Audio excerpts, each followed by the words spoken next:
So in this lesson, we're going to talk about bow safety, arrow safety, and let's jump right into it. So first off, let's take this target bow right here, and actually we can just talk about what this bow is and what it's constructed of. So of course we have the string, we have the control cables, down cables, the bus, the cam, limb stop. Now some bows have, and we'll get into the safety of why this is important, we have limb stops and then cable stops also. And you'll have them both on the cam. So we got a cable stop here and then we got a limb stop here.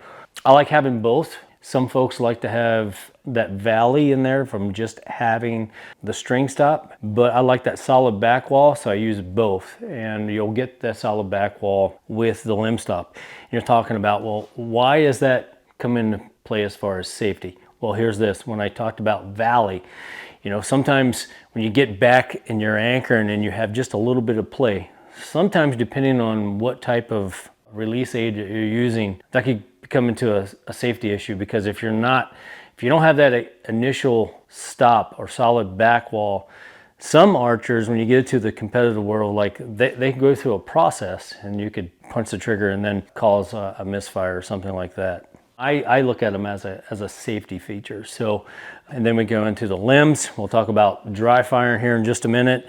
And then you go through your riser, your shelf, rest, sight, stabilizer, limb pockets, limb bolts, and then going over why this is important as a safety tool.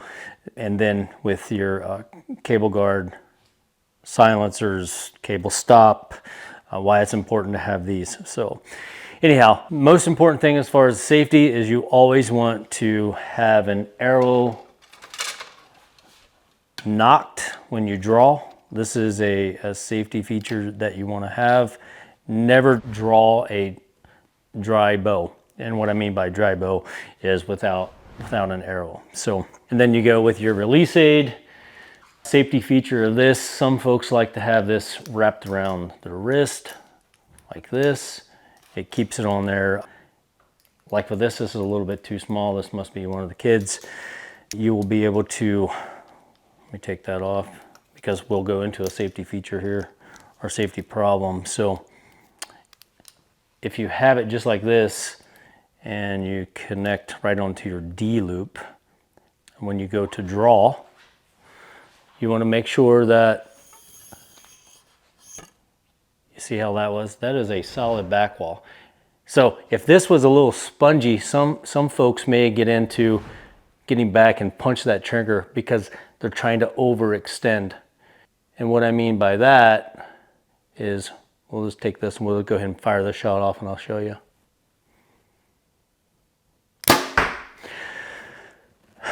With having this and you're pulling back, the safety of this isn't necessarily your equipment. This could be the muscles in your back. Okay, so when we're transferring the load, and we'll get into this later on, you could get into hurting yourself. And a lot of folks do that. They'll pull more than what they can. And that's something that you don't want to get. And every guy out there is like, ah, man, I can do this. And that's not the case. Yeah, you may be able to pull 80 pounds, 90, or 100-pound recurves, but you're going to hurt yourself, especially if you don't have the proper technique into it. So there's a lot of safety issues that we want to talk about and go over, and each one of those will throw into the segments of why you should and why you shouldn't. So that is a brief segment on safety with your bow. The main thing that you'll want to catch out of this is you never pull your bow back without an arrow, because if you dry fire this is what could happen. You could delaminate your limbs, cause fragments of carbon to bust in your neck or whatever. You can see all kinds of crazy things on YouTube that has happened. I have had bows explode in my hand before on product and research development things.